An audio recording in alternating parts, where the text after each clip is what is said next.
मित्रांनो, मुंबईची एक मोठी ओळख म्हणजे फिल्म सिटी, म्हणजेच आपली चित्रपटसृष्टी किंवा चित्रनगरी ज्याला म्हणतो आपण. या चित्रनगरीची स्थापना कधी झाली हा आहे आजचा माझा प्रश्न आणि आपण विचारणार आहोत. काही ठाणेकर माझ्यासोबत आहेत. काहींचं असं झालं की कुठले प्रश्न शोधून काढलेत यांनी. देवाचं विचार. पण तुम्ही पाहिलं का फिल्म सिटी?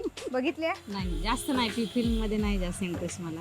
फिल्म मध्ये नाही हो, फिल्म सिटी मध्ये इंटरेस्ट आहे का ते विचारते. मध्ये आहे. कुठे आहे फिल्म सिटी आपली? नाही माहिती मला एवढं. नाही माहिती. तुला माहिती आहे फिल्म सिटी कुठे आहे? दादरला.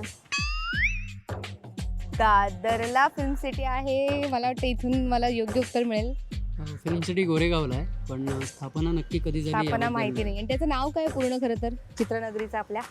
चित्रनगरीचं नाव नाही कधी असं मी लक्षात. छत्रपती दादासाहेब फाळके चित्रनगरी असं आपण म्हणतो. त्यांच्या नावाने ती स्थापन झाली होती आणि ती स्थापन झाली होती 26 सप्टेंबर 1977 साली.